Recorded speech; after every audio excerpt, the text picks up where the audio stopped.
or is it more of a point-in situation? Obviously, now I'm talking over the intro. There is no intro. Hello. Now you're talking over me. Hello. Welcome to this episode of the Imaginary Movie Podcast, a podcast where we're a little rusty after some annual leave, and we watched a sci-fi movie from, God help me, 11 years ago. But I know when you look at 2014, you think, oh yeah, it's like, that's just a couple of years ago, isn't it? Like In 2014, we'd known each other for 6 years. Wow. Things that hadn't happened by 2014. Brexit hadn't happened, so we were still living in the sunny uplands of Tory government. Oh no, wait a minute, that's wrong.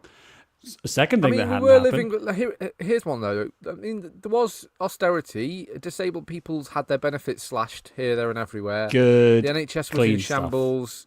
We were all very poor. House prices were going wild. I mean, it's not so dissimilar from today. 4 years of Tory government was already quite good.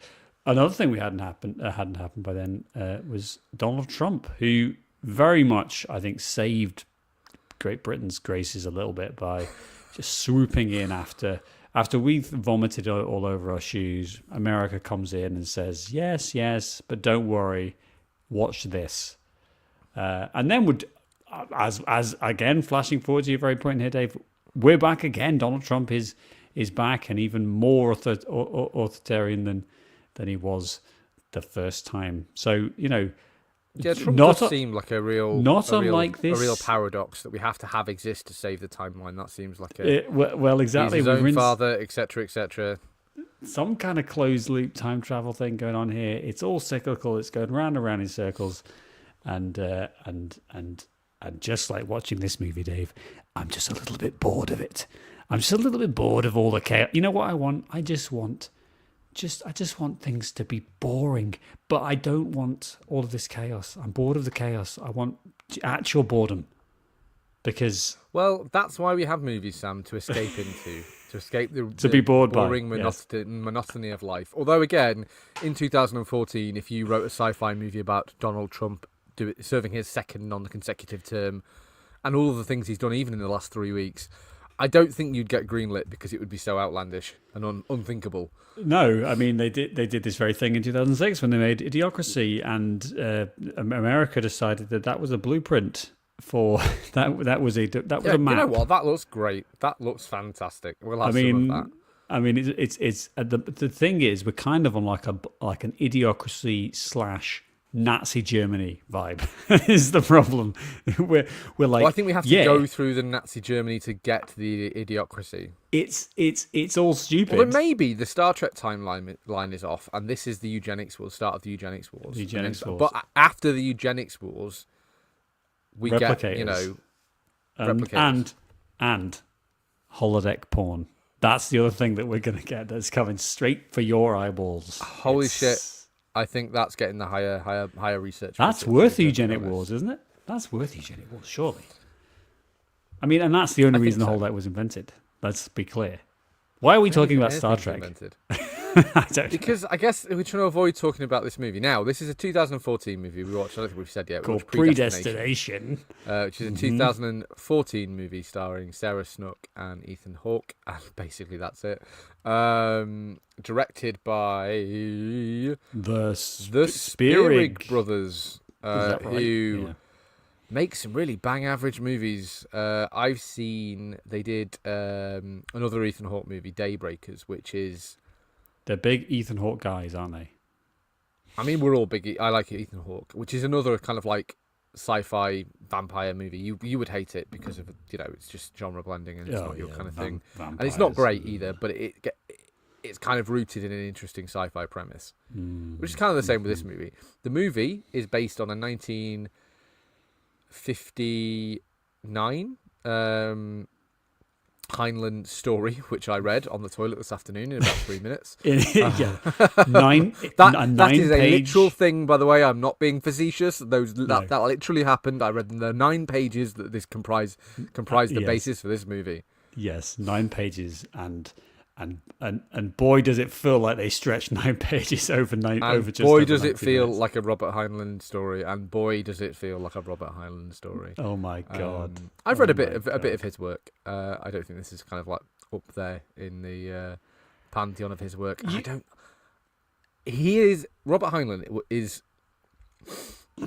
He is the example that I would use when people think that like sci-fi is like crap and not male narrative, and this man had never met a woman in his life, because it's all true of his work. Like there's very little characterization. The narrative is so nonsensical, but the actual science fiction is pretty good, and that's so many of this era of sci-fi writers. That kind of 40s, 50s, 60s, like we really are pushing up against, I think, you've got the advent of space flight, you've got the end of fascism. Oh no, don't worry, the Cold War's here, and that's going to really focus our minds about how... I think we had the hiatus of fascism, Sam. Yeah. America took it on in force. The interregnum of fascism. That rolls off the tongue a bit. Good better, word. That's a word you go to university for, David. Well done.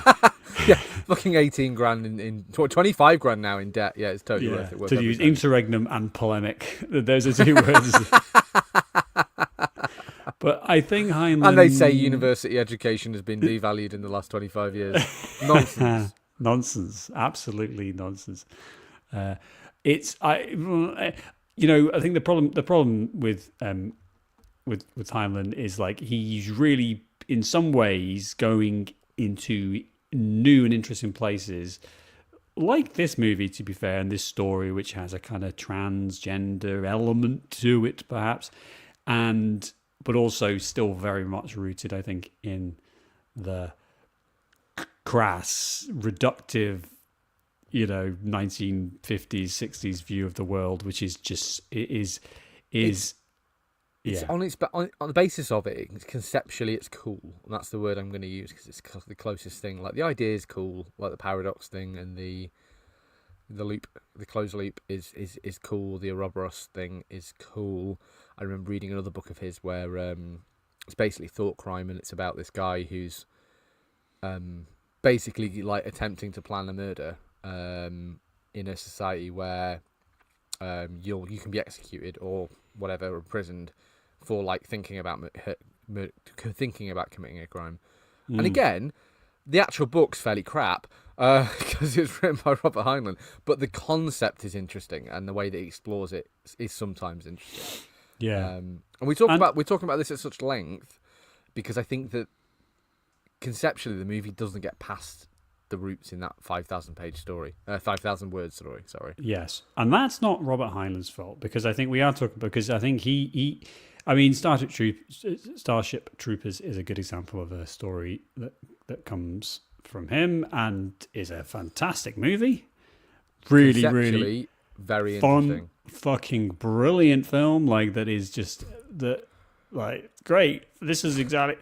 But I think that's about the adaptation, and that's about turning what is Paul Verhoeven saying, "And what if they all had big juicy tits and were fucking each other?" And you're like, "Yeah, fantastic, Paul, fantastic. Yeah, this is going to make $1 billion." It's a crap good. We should do that movie. I know. I haven't watched it, and everyone who's ever watched it has misunderstood the point of that movie. Yes, and exactly. And I love that even more about it. Exactly. And you look at the front cover and you think, oh, it's an action movie where we're shooting aliens, and it's like, yeah, it is that, but it's also a really, really deeply clever polemic of the military-industrial complex in America. Genius, absolutely genius. So there's all this good stuff here, right? So we've got this good foundation, we've got this strong science fiction stuff with problematic elements because it was written in the 50s, and we're going to then apply that to a cinema-going experience that this movie, Predestination, attempts to do.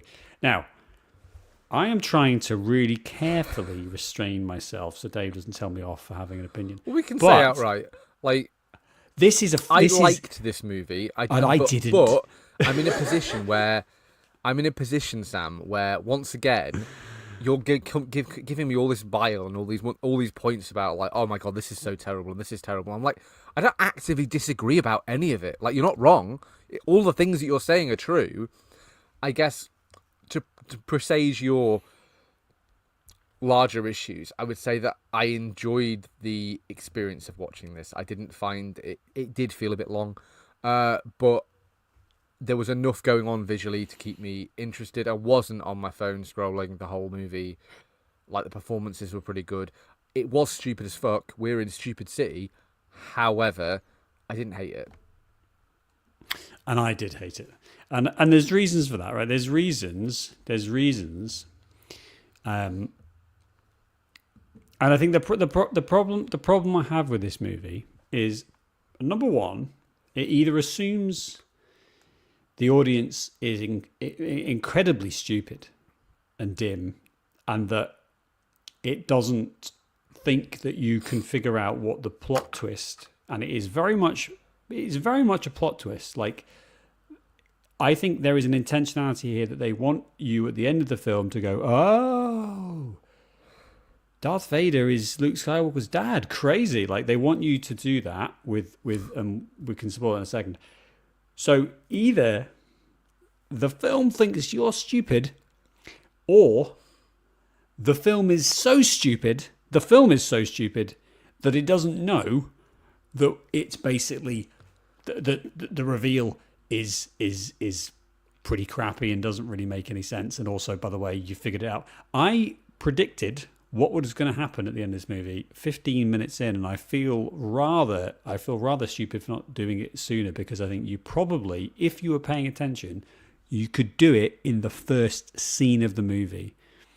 And basically that left me with a very, very sour taste all the way through, because I'm like, okay, I see where you're going, movie. So let's explore it. Let's explore this. And the movie spends 1 hour 37 minutes. Very, very short, just nearly under our 90-minute counter of acceptability. Just dragging this scarred corpse of a movie on the back of a horse through the village. I just think this is a movie that does have zero respect for my time and zero respect for my intelligence, or it's so fucking stupid that it deserves to be completely rewritten and started again. So it's either one of those things. I have an interesting take on this. Let's just talk about the plot. The plot's really simple. Spoilers for 2014's Predestination. Yeah, if you've gotten past us bragging on our degrees and everything like that, if you've already gotten past 12 minutes of that, I mean, I'm pretty sure you're still listening. Or we you've seen love the movie, you. rather. Thank you so much. So in the movie, Ethan Hawke is a time agent, a bit like Jean-Claude Van Damme in that much, much superior Time Cop movie. Time Cop, that's a great movie. This is going to be a spiel of time travel movies we would rather be watching than this. So much like Jean-Claude Van Damme, Ethan Hawke is a time agent. The movie opens with him being in an accident. He gets his face reconstructed to make him look like Ethan Hawke. His voice is different. Were you kind of using a sledgehammer to kind of like nudge it? Oh yeah, are you watching? Yeah. And then we meet Sarah Snook in a bar, playing a man. Which is a little bit confusing because the dialogue is taken directly from the story. It doesn't. Anyway, and she regales a story about how she was born a woman. She grew up. She wanted to join. I'm going to use some words here that can make me sound like a massive misogynist, and I'm doing it for humour because this is what the movie is saying. She wants to join the Space Whore Academy. Yes. Where she'll learn to suck off astronauts to like. And the movie's literally saying this. So let's pause a second, because that is actually quite an important thing. So basically, at the start of the movie, we get a key thing that happens, and then we see Ethan Hawke with no hair, and it's all very okay, cool. And then we jump forward to Sarah Snook's experience, where she does join, as you so delicately placed it, the Space Whore. However, the movie so delicately placed it. Would you like to know what Heinlein called it? The acronym. Women's Emergency National Corps. No, hold on. Try and figure it out. Women's Emergency National Corps Hospitality and Entertainment Section, which if you initialize says wenches. Oh yeah, sorry. It's the whore and cooking school. Sorry, apologies. It's the whore and cooking meals school. That's what's in the story. Was it a much more less offensive term at the time? Do you think? No. I think it's. I mean, to be fair, Heinlein is like maybe playing with that a little bit in terms of. But basically, these are comfort women. If to say it in a more kind of this is the reality of it. They go up there and they look after the astronauts. They look after the men because that's what we're in for. And the movie's saying that they need these comfort women because if the men aren't getting their dick sucked in space, their ducks basically. And it's like, okay, movie. I mean, again, this is based on a 1959 story, and they haven't bothered to pick up a history book about the intervening fucking 50 years. But we went to space. We managed not to go mad without women to suck our dicks in space. It was all fine. We didn't need to have this fucking incredibly misogynist organization. We even have astronauts that are women now. Now again, I'm not. This isn't like us being. So they sucking dicks or what? I mean, what's the research then? This isn't us coming in saying, "Oh, this movie should be more woke." No. But I think it gets to the first error. The first error of this movie is that the adaptation is so close to the 1959 novel that we're missing a little bit of context here. I think we're missing context as to it looks like the normal world. I mean, it's a bit more like 1960s futurism, but like, I'm sorry, what? So there's like an immediate jarring feeling for me of like, so they're just like prostitutes, like that's what they are in space. They've added a surprisingly small amount of actual content to the movie, and it really hurts it, I think. World because building. Again, there is an interesting thing. If we have some commentary about maybe she like, oh no, actually that's a horrible idea. Like, just because I'm a woman doesn't mean that this is all I can aspire to. Do you know what I mean? Or maybe like the plight of women, or there is something to be explored about the gender issues in the 1950s that. Yes, in a 1959 short story by, I'm certain, a massively misogynistic fucking all man who'd never met a woman, right? In 2014, you should be a bit more woke and a bit more like, not even woke, but just a bit more aware of like how narratives work, or and just knowing give that us, you could explore some of this stuff. Yeah, or just give us a bit of context. Give us a newsreel from the time. Show us that we're in a different world than what we expect, because I think you're going into this, it looks kind of fairly realistic, doesn't it? It looks like a movie that's going to be set in the 70s, and so okay, right, we're fine. But actually, no, wait a minute, we're time traveling, fine, but we're time traveling to different realities, and I think so straight away I'm a bit off kilter, and not in a bad way. And I'm not asking this movie to be all progressive necessarily. I mean, obviously that's a good thing, and I will see very, very soon how this movie is not particularly interested more for the movie. It doesn't feel like it. I think could be more progressive, certainly, but I think it's more that there's all this fruit they're leaving on the tree. Yeah, like, there's all this stuff you could have done with this story without like inherently changing the movie. But it's quite a long movie to get all of this across, and I don't think you'd have lost much by kind of adapting. We talk about this all the time, like adapting the story a bit more. The adaptation is key, and so you mentioned already. Then as all that happens, but what we're really experiencing is the story, is the Heinlein script, almost word for word, as Sarah Snook sits in a bar with Ethan Hawke, and they just have a fairly monotonous conversation that acts as a voiceover and narrative framing device for this story. I mean, it feels very amateurish to me that they didn't explore a more interesting way of presenting the story, that we basically have like almost a tale as old as time. Pour me a drink, and listen to my tale of woe. I mean, Jesus Christ! Like we. Do you know what? I would love to be such a big shot. By the way, I would love to go into a bar, leave the bottle. Like, obviously, I'll have one, and then you can take it back again. But I feel like such a a big shot. Like, leave the bottle. It's funny. Can I have a credit card, sir? That's like 200 quid's worth of booze in there.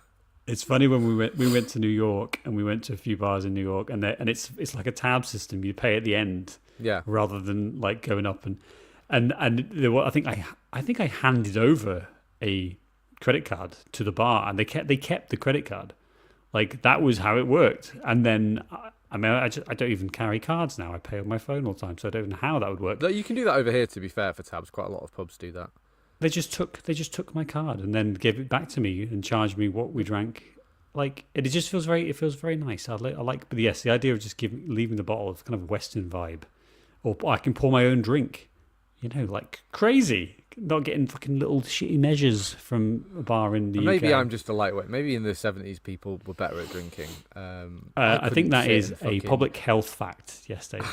I could not sit and cane whiskey like the people in this movie. And this isn't the movie to be talking about people sitting at a bar caning whiskey. And at least Sarah Snook's character is quite shit-faced by the time we end the bar scene. At least she's like visibly drunk. Yeah. Yeah. But we just sat slamming whiskeys. Like, mate, you're going home in a taxi. What are you doing? Yeah. Anyway, I know there's a lot. So the next motion of the movie. Let's explain the plot a little, and then we can talk about all the various flaws with it. So Sarah Snook gets thrown out of Whore Academy. Again, I'm not a misogynist. For getting in a fight, basically. Allegedly, and then she goes and she meets a man who's obviously a piece of shit. I mean, this feels fairly true to life. Who gets her pregnant and then fucks off. She's pregnant, so she can't join the academy. She has the baby. The doctors come and say, "Hey, we're forcibly reassigning your gender." Mm-hmm. It's the 1960s, and then because she's born, she's intersex. She's born with both male and female genitalia. Yeah. I guess the movie sort of goes with some of the way to say, like, oh, it's because of the damage done by the C-section and blah blah blah blah blah. But the movie doesn't even really pause on the kind of the horrific, like, we're just unilaterally reassigning your gender. Which is a thing that happened to people and Absolutely. is terrible. And there's something to be explored there, but the movie just isn't interested. The movie's not interested in that because this is another ripped from the pages of this 9-page PDF that we read. Ripped from the pages. I mean, be careful. There's not many pages. There's not many pages left. There's only 8 pages left now. Because in the story, in the short story, the short story. It's like, obviously he finally needs a way for John to have sex with Jane so that Jane can have a baby who is also Jane, which he then takes back to create the the closed loop. To be generous, in terms of a 1959 story, that probably would have been quite shocking and seemed quite... And I mean, even to be fair, even 25 years ago, the idea of gender reassignment was quite like taboo. It was quite, gosh, even 10 years ago that we made fun of. Yeah, and even now it's people. Even now in America, it's basically illegal. I know it's ridiculous. So we're getting to. I think the problem is that the issue I have throughout this is that the experience of watching it is all tied up to the fact that I'm ahead of the movie here. I'm ahead of all the characters. I'm ahead of the movie because I'm certainly by this point. As soon as they don't show the face of the character who Sarah Snook falls in love with, and they're having a great time, and they don't ever show who it is. Immediately, as soon as they even hint at that suggestion, and even before, it completely confirms everything I'm thinking. Do you reckon you'd be able to seduce yourself if you were suddenly gender swapped? I mean, it is a very strange thing to be exploring. And again, the movie... There's something interesting there, isn't there? Like, would I find me could just be totally in love with me? I mean, because probably. Yeah. I mean, sounds like reality, Dave. Me. Yeah. If only that were the case. God, you'd be so happy. God damn it! So, when will science do the things I want them to do? Clone me, but I want a female version of me. But then, I guess maybe, could I be gay for myself? Probably. Yeah, I think I'd be all right. Probably, yeah. Yeah. It's... Like, all this is interesting. And when you're listening to it, when we're talking about it now, I'm interested in it. And I'm like, this is like cool. Like, this is because I kind of I've enjoyed in the past, not so much recently, but enjoyed in the past those kind of short science fiction stories and like, what if, type of tales. And it's good. And it's, you get the chance to have almost like, let's have a thought experiment. We can play it out. What if somebody was their own mother and father? How would that work? And then we build a story around that. Brilliant. And Heinlein is the chief of doing this. But the problem is that it's the source material we have is so limited, and nobody bothered to really expand it for this movie. They didn't expand it. It's a weird choice, though, isn't it? Do you reckon the Heinlein estate's really litigious? Like, why didn't you expand this story? Why didn't you take it and said, okay, we've got this idea. How do we get? How do we best explore that on film? Because I think so much of the issue that comes to bear is that visually you need to be showing things to the audience. When you are showing us Sarah Snook as a man and Sarah Snook as a woman, and then the reconstructed face that Ethan Hawke, like the visual cues that get us to realize that these are all the same person, they're really hard to mask and disguise, I think, early on. Now, unless I'm just a fucking genius, right? No, I think this goes to Sam, and I think this was I think this is kind of like a later edition. The very first scene with Ethan Hawke and the facial reconstruction and the "it's your last mission" thing. I think that's put in because I think that maybe when they test screened it or when they were just the script treatment, I think they looked at it and thought, we need to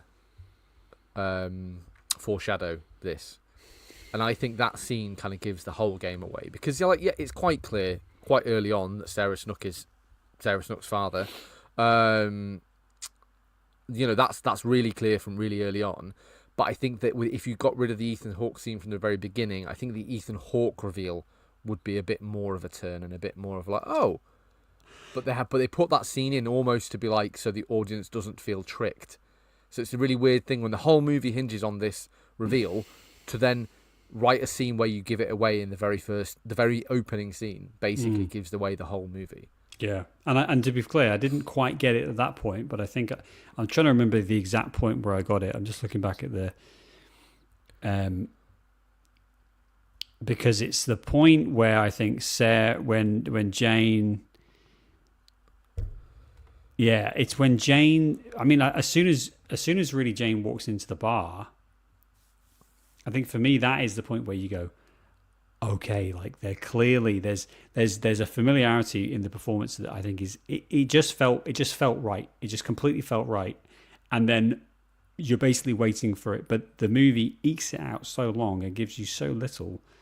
I'm thinking back to 12 Monkeys, which is a movie we've a previous Another episode. Great time travel movie. Time travel movie, absolutely brilliant. Terry Gilliam film that I love, and has the very same thing at the start of the movie. We see the shooter running through the airport, and then it turns out that the shooter, here's a spoiler for that movie, the shooter, and we see a kid watching the shooter. The kid is the shooter, and that's the whole kind of premise of the movie, the closed loop thing. There's no way out of this, and they try. The whole movie is basically spent trying to get out of this loop, and so these things don't happen. And the reason it works in 12 Monkeys, Sam, is because that's not the whole movement of the entire movie. Exactly. There's a larger mystery, and there's a larger thing going on, and there's a world outside of it. And the failure for this movie is that you could do the same thing and have it be this anchor point, and it's going to stop people changing this event if we have this closed loop, so it can't be what was will always be, etc., etc. You can have all of that, but it needs to take place in a we're stopping this event, we're stopping these people, because there's fucking 3 actors appeared in this movie, and a load of extras. It's just so difficult to add any of that and to have any of that. Like the time agency, the bomber is stupid as well, because this is something that isn't. This is that in addition, the bomber is something that isn't in the story. No, it is in the story. It is in the story, but it's not. They reference the bomber, but the bomber isn't. Yeah, it's not as significant. It's not Ethan Hawke. It's not as significant. No, it's not revealed to be Ethan Hawke in the story. The bomber. Yeah. I think that's right. And I think that's the reason why it feels quite tacked on at the end. When I hated this scene actually in the laundromat when Ethan Hawke confronts Ethan Hawke in a section of the movie that really felt like, where are we going?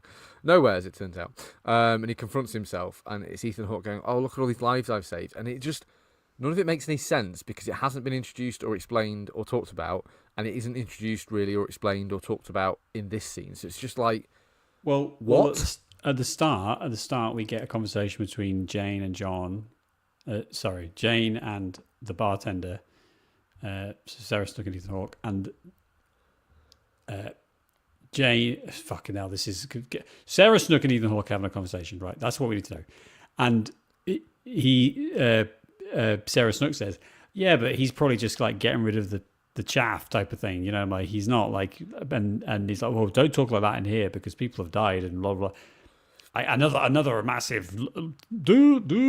This is the same person. It's all the same person, and I think there's all of these points. Your point there, though, is critical. There is no world that exists behind this. The agency doesn't really make sense. The guy who's handing him out missions, played by Noah Taylor, Mr. Robertson, he doesn't really like. What is his deal? Like, is he there? He's not in the movie enough. He's not an active enough participant. But what's his motivation? I mean, here's an idea, Sam, to fix this a little bit. Is because the movie kind of hinges on like the main character progressing. So like Ethan Hawke. And it's a line again. There was things I liked about this movie. There's a line from Ethan Hawke that he says to the operator guy, and he says, "You know, I'm concerned that the further I go, the less I know about my future, because you know he knows about all the interactions with Sarah Snook because he's been on the other side of it, and that's interesting. And then, but that means because obviously he is our focal point for as an audience." That when he confronts himself in the future and shoots himself as the bomber, like it kind of falls flat because actually what you probably needed was a scene where Noah, what's his face, confronts old Ethan Hawke and maybe explains why he has to go to the laundromat and be killed by himself, and maybe says like, it's important that you did this because it stabilized this because it did that. And by not giving us that, he kind of makes the whole end of the movie like, so what the fuck are we doing? Like, okay, fine, we got Sarah Snook involved and we've completed the closed loop to a certain extent, but like, what's it all for? Why?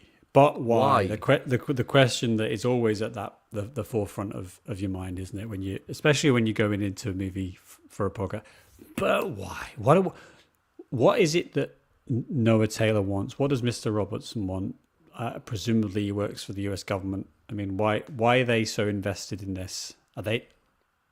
I think the reason is because Robertson wants to keep the agency going. I think that's why he gives. My head canon. Hold on. Hold on. That's why he gives Ethan Hawke the folder and says, it might be better if there was some unofficial time travel going on. Because I think he's trying to just preserve the whole agency, the whole bureau. But again, but why? There's no context here. And by the way, 45 minutes ago, I figured out what was going on, and so we're basically just running through a series of procedural events that don't necessarily have any anchor to. But why? Why do I care? Again, once we've had the reveal, it all becomes a bit like, and what's it in service of? And I agree, and I think that contextually, it seems like the closed loop paradox is an important thing to set up to kind of like. Ethan Hawke has a line where he says that you can only travel 40-something years from the point of when time travel was invented in either direction, and I think the idea is that this closed loop paradox will stop not just their own agents, but other people time traveling and changing certain things. So I think the idea, contextually, the idea is to kind of like stabilize the timeline, which has been fucked up by all this time traveling, as we see in Time Cop, where they don't use a paradox to resolve it, but like it's pretty clear that all the time traveling has like horrendously cocked up the timeline, and there's all this shit going on. And do you know what I mean? It's like, but this movie isn't so much interested in that, but that's what it seems to be stabbing at. But again, we never get a scene where it's explained to us. So give me a whiteboard. Give me a nerdy guy just saying like... Yeah. So explain to me then. So basically what you're saying is that there's loads... Because it is hinted there are other agents as well, that we never see them. We see like the kind of lackeys who are going around handing people, folders. But we don't... But presumably there are other agents doing other things for other reasons. And all of that has created some kind of like spatial anomaly, to use a Star Trek phrase. So, Captain, there's a spatial anomaly of... Yeah.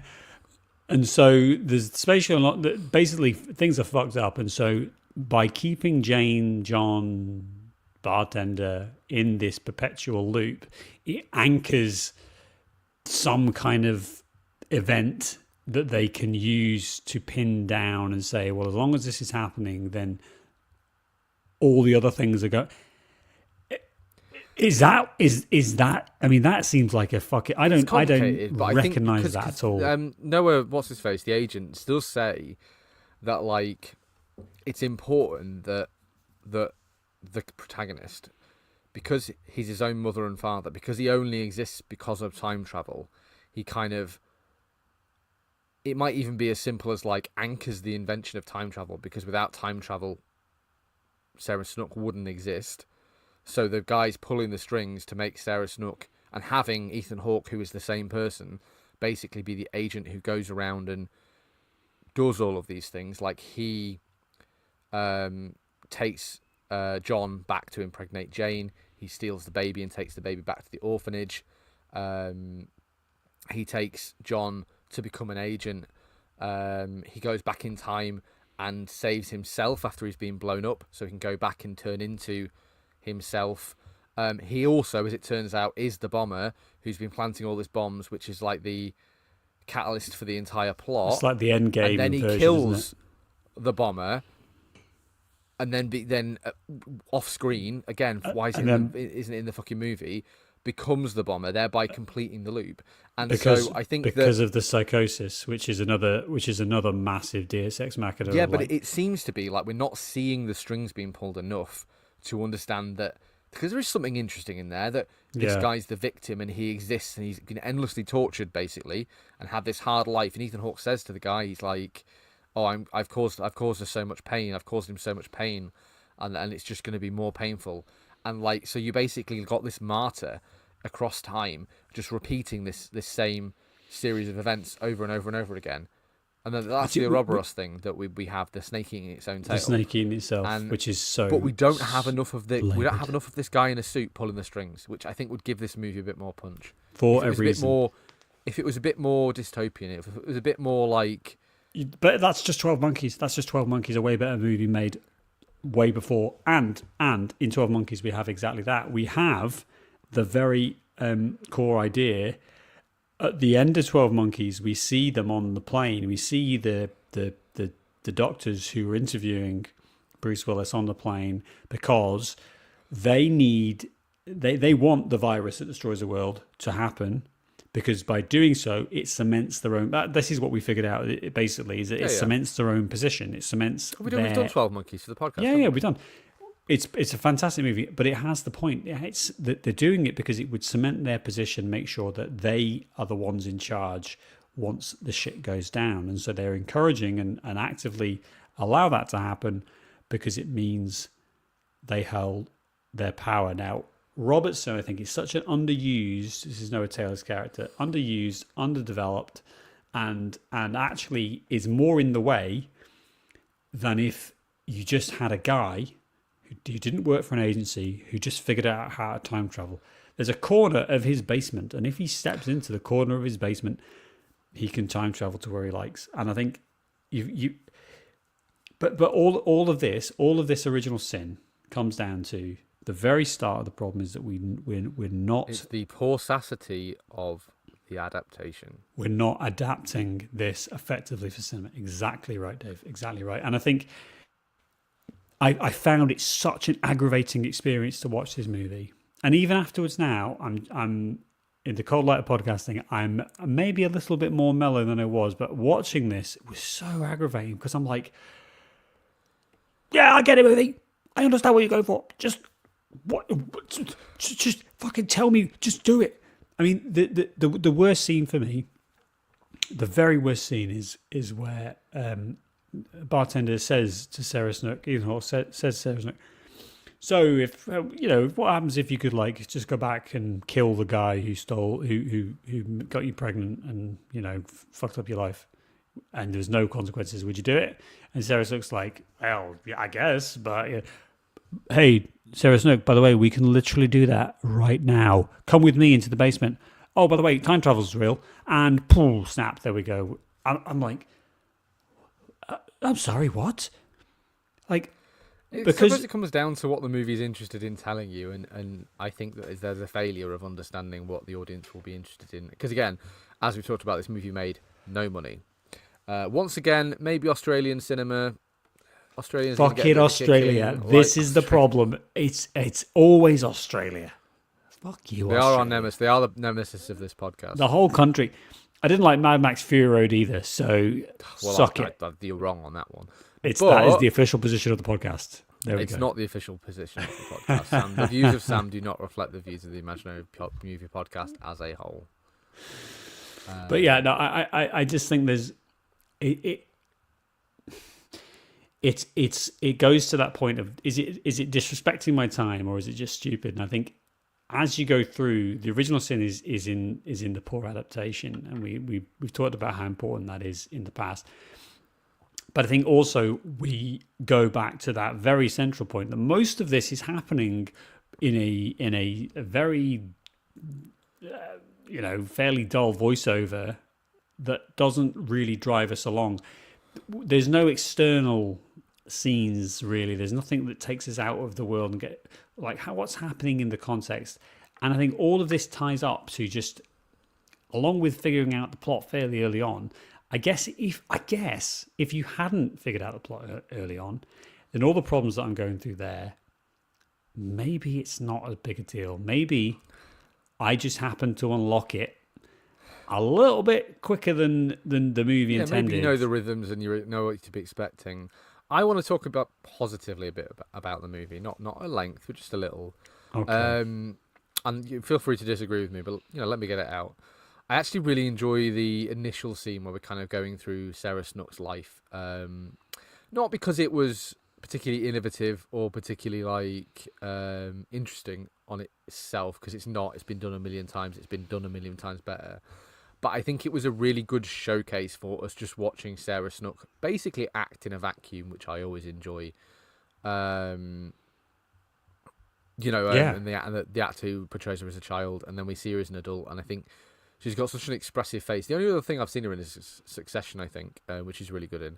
But she's got such an expressive face, and we get to kind of see like these one-sided conversations, and when she meets this man and this voiceover, which she's doing as John, and we kind of see and the bitterness that comes from that. And I think it's a really good turn, a really good performance for like quite an unknown actor in this movie. Playing off Ethan Hawke, who again I think is like he's been in a lot of fucking crap movies, but he always brings it, Like even in the worst possible movie that he's in, and he's in lots of, especially sci-fi movies. He's in lots of really bad sci-fi movies. Like he's always doing a really professional performance, and he does that in this movie. So while we were in the bar, I think when we leave the bar, the movie kind of dies a bit. But while we're in the bar and we're having the flashback and we're having the talk, I think it is reasonably well constructed from a movie point of view, and it isn't boring or distracting or trite to watch. I think that everything that happens after that is a bit head scratchy and boring, and it's kind of all over the place. And in the first scene, I was not engaged at all. But that segment, which not for no reason, is the segment they take just lock stock from the story. Yeah. And everything else is an addition. Everything else is the adaptation. And it's notable that that's the bit I enjoyed, which is kind of like the life story, which is from the story. and everything that I really didn't enjoy or didn't care for is the stuff that they tacked on to make this a movie. I think that's all fair. I can't say I disagree. The production design as well, I should say, the costuming and things, I think is pretty good. The retro futurism, I think is fairly attractive on the eye. And I think Sarah Snook is doing a really interesting job with the kind of role of the challenge of that role. I think is significant in terms of saying, well, you've got two characters to play and they need to be distinct and different. I think she's doing that well, and they plays across each. Like there's a lot. There is positives to this movie, and I definitely agree with what you're saying there about like when we're outside of the bounds of the story, and that's in what the film's showing us, the cinematography and the. I think there's interesting stuff. It's just like, can you get past that? That is the question I think you're going to have to ask yourself. Can you get past the fact that the film has interesting stuff there, but there's this big hurdle that you're going to have to jump over. And looking at a lot of the Rotten Tomatoes reviews and a lot of the audience reviews, I think it's got 75 audience, 85 critic, and there's an interesting like disparity of people like you who are saying, "Oh, that was fun. Like, yeah, that was fun. I enjoyed it. It was okay. Like, it wasn't great, but it." And there's some people who are like, "Wow, this is the most transformative movie I've ever seen in my life." Listen, they're the idiots. It's them. Or there's a third group, which is me, which is zero stars. What the fuck? How could anyone think this is entertaining? I figured it out in 5 seconds. So there's internet trolls like yourself. There's people who, again, maybe naive and maybe just... I think the people that love this movie, for some reason, feel that something in this movie speaks directly to them. I'm not going to put myself in that group because I thought this was like a bang average movie that like was fine, but I'll never watch it again. But I thought about it for a day or two, and I enjoyed the act of watching it. The people who are into it, obviously, I think there's something on deeper on a psychological level you maybe need to explore there.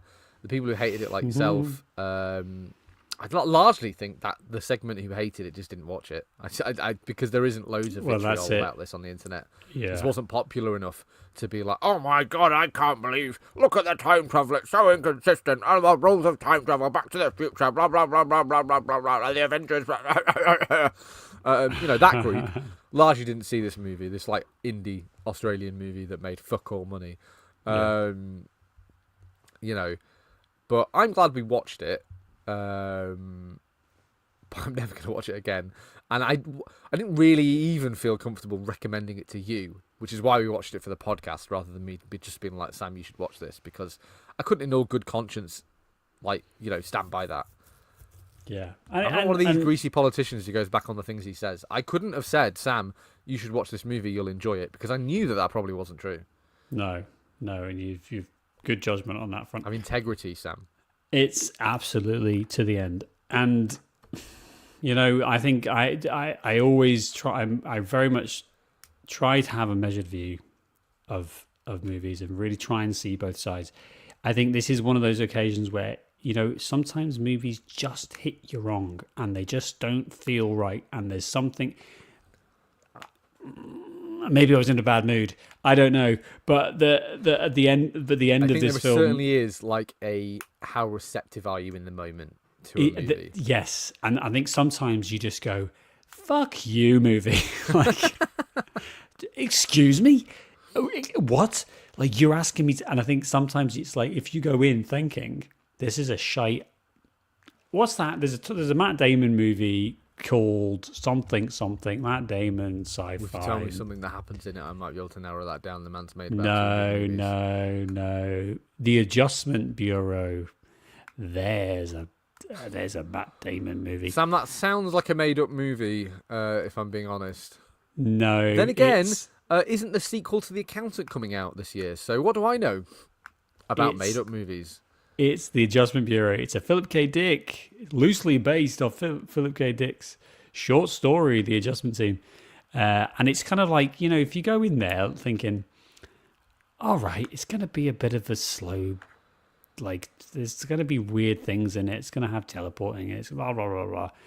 Like, if you just go in not really expecting a lot and have your mind open, then yes. But I think the problem is you go into a movie like this, and for me, I was expecting something different. I was expecting something more intelligent. I was expecting something more like 12 Monkeys, or, pick your other science fiction movie that features time travel. And the film did not reach my expectation at all. And so it's like, oh, fucking Jesus. All right, then, here we go. And having to plod through 90 minutes of what felt like quite laboured dialogue and all the rest. The only reason I watched this is because JR on 30-20-10, which is a far superior podcast you should all be listening to, really. Don't say that. Stay here, listener. Like, comment, subscribe. He was talking about this movie, and the other two hosts hadn't seen it, and he was like, "It's not good." Yeah, it's not good, but it's like an interesting, because he's a bit of a sci-fi nerd. He loves alternative history and stuff like that. Yeah.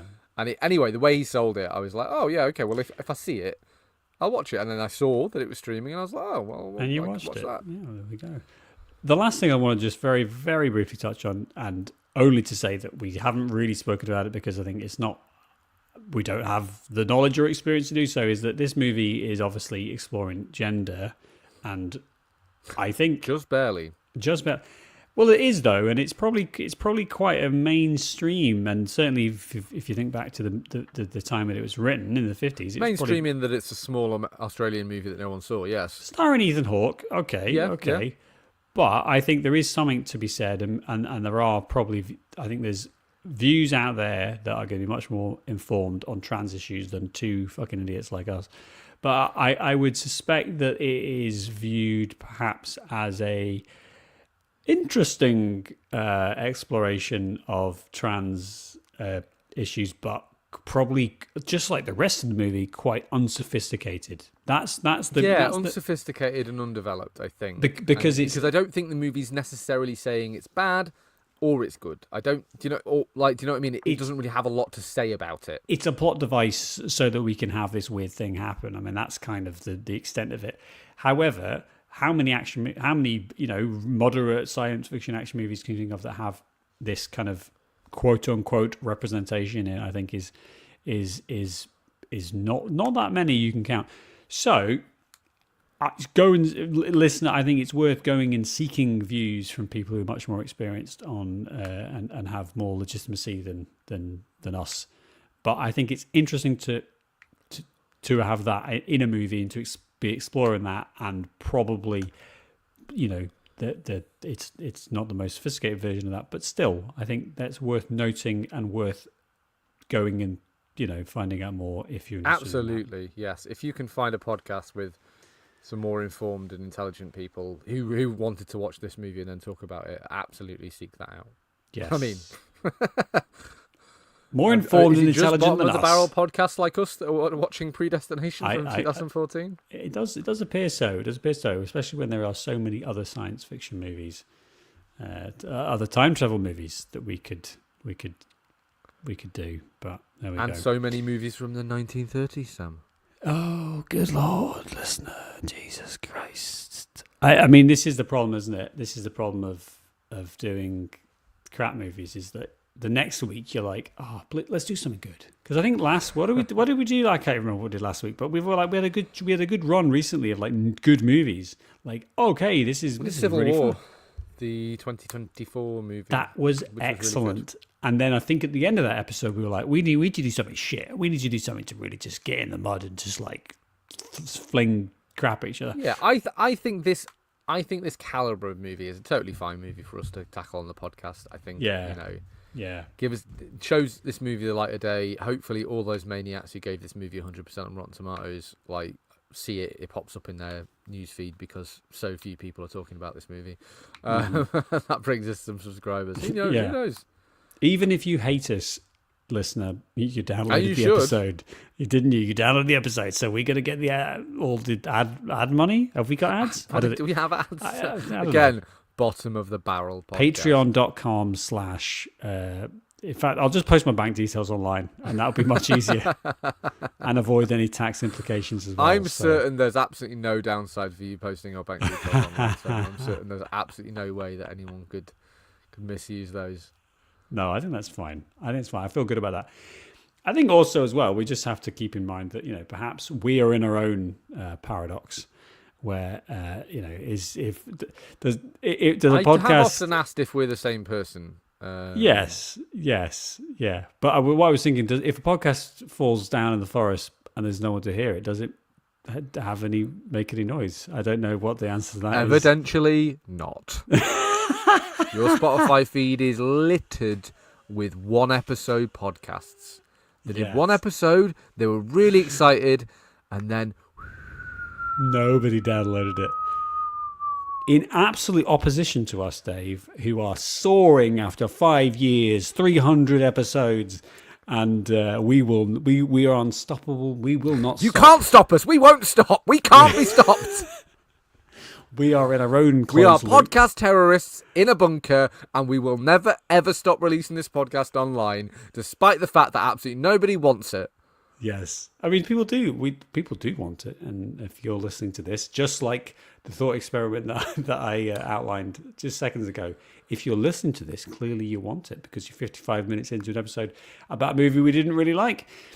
So I thought think... it was all right. The views of Sam do not represent the views of the Imaginary Podcast. TM. You're gonna get closed loop. I'm gonna close the loop on you, Dave. In fact, what I might do is I might not go back in time and impregnate myself to have you. Are you the baby? Is that how this works? Shit, it's. I mean, both possibilities are quite concerning. If I'm being honest. I'm pretty sure there's a robot. Bang? Is that what you're saying? Like, I think in case, so. just on the off chance, one of us is the other one's father. I think so. I think there's probably a Robert Hyland short story that covers this exact topic we could go explore right now.